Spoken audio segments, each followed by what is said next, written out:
Six class में आपके science का चैप्टर 11 पढ़ रहे थे जिसका नाम है मोशन, फोर्स एंड प्रेशर, जिसमें हमने जाना था अभी तक रेस्ट मोशन क्या होता है, उनके टाइप्स जाने थे, उनके काइंड जाने थे।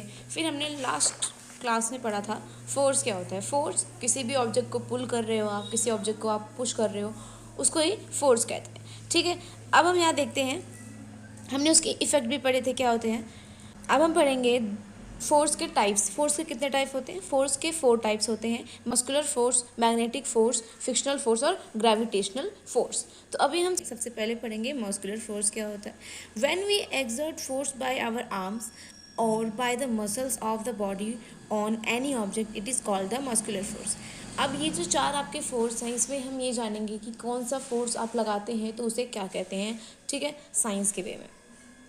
तो मस्कुलर फोर्स में ये है कि हम कभी भी कोई भी फोर्स ऑब्जेक्ट, किसी भी ऑब्जेक्ट पे हम कोई भी फोर्स लगाते हैं, अपने आर्म से, अपने बाजुओं से, अपने कंधों से, अपने हाथों से कोई भी फोर्स लगाते हैं, अपने मसल्स का यूज़ करते हैं उसमें, उससे जो फोर्स लगता है उसे कहते हैं मस्कुलर फोर्स। ठीक है, अब आप कोई चीज़, अभी एक टेबल रखी हो, उसे आप अपने हाथों का यूज़ करके, अपने पूरी बॉडी का यूज़ करके उससे पुश कर रहे हो, उसे धक्का दे रहे हो, तो उससे क्या होगा, उससे आपके मसल्स मूव कर रहे हैं, तो आपके मसल्स यूज़ हो रहे हैं, तो वो मस्कुलर फोर्स हो गया। ठीक है, आप मस्कुलर फोर्स का यूज़ कर रहे हैं किसी भी ऑब्जेक्ट को पुश करने के लिए।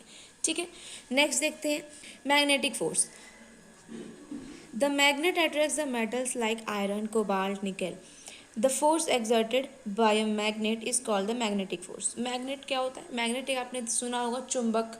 चुंबक आप लोगों ने देखा होगा। चुंबक का यूज़ आप लोग किस लिए करते हैं? कोई भी आयरन की चीज़ होती है, वो उसकी तरफ अट्रैक्ट होता है, उसमें आके वो चिपक जाता है। ठीक है, तो एक तरह से चुंबक जो होता है, कोई भी मेटल होता है, जैसे आयरन हो गया, कोबाल्ट हो गया, वो उनको अपनी तरफ अट्रैक्ट करता है, और इसी वजह से, जो मैग्नेट की वजह से जो उसमें फोर्स लगाया जाता है, उसे मैग्नेटिक फोर्स कहते हैं। ठीक है, मैग्नेटिक फोर्स क्या होता है? कोई भी मैग्नेट जो होता है वो अपनी तरफ बहुत सारे मेटल्स को, आयरन हो गया, को क्या करता है, अपनी तरफ अट्रैक्ट करता है। इस वजह से मैग्नेट की वजह से जो फोर्स लगता है उसे ही मैग्नेटिक फोर्स कहते हैं। नेक्स्ट है frictional force. When a solid object slide over each other or roll over a surface, then a force is exerted in opposite direction of motion of the object. This force is called frictional force. जब एक solid object एक दूसरे के ऊपर slide कर रहा हो या फोर्स कर रहा हो, रोल कर रहा हो, उसे क्या कहेंगे? वो उसी उसी वही जो ऑब्जेक्ट रहेगा वो अपोजिट डायरेक्शन में मोशन करेगा, और जब वो मोशन करेगा तो उसी फोर्स को क्या कहेंगे? Frictional force. ठीक है, नेक्स्ट है gravitational force. Earth attracts everything towards its centre. The pull exerted by the earth on the object is called the gravitational force. अब क्या होता है ग्रेविटेशनल फोर्स? क्या होता है?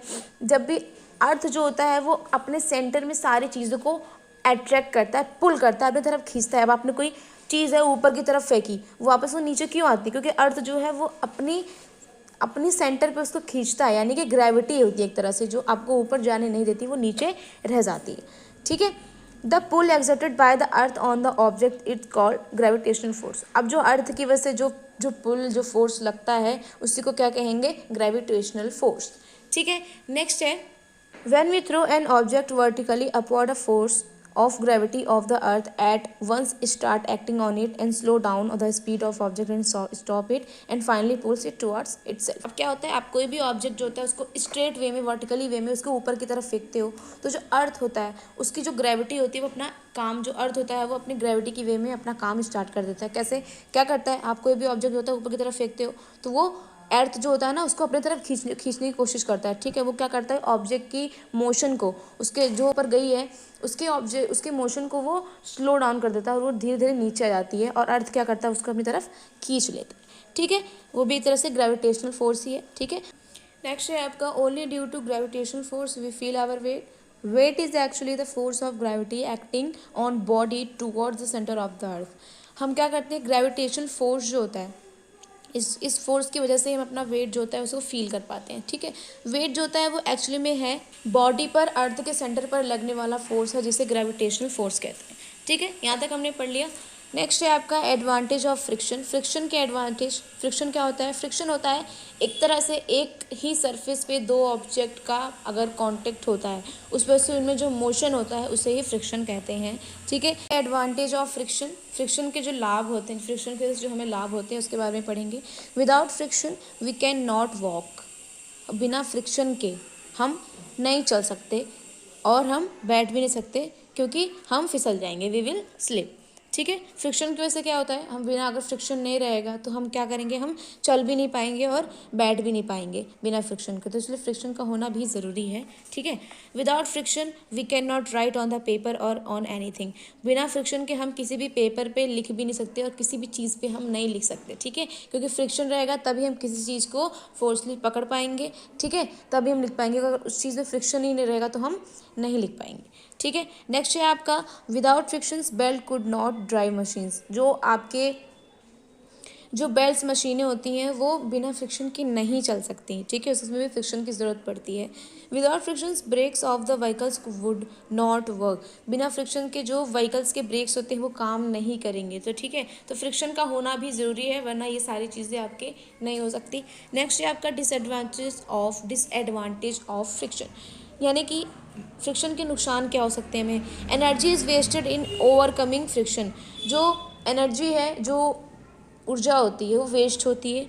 ठीक है, सेकंड है machine parts wear would out by rubbing each other due to friction. अब क्या होता है, जो मशीन पार्ट्स होते हैं, जो मशीन के पार्ट्स होते हैं वो एक दूसरे से रगड़ के घिस जाते हैं। ठीक है, तो इसलिए फ्रिक्शन ज़्यादा भी नहीं होना चाहिए। ठीक है, नेक्स्ट है आपका मेथड्स ऑफ रिड्यूसिंग फ्रिक्शन।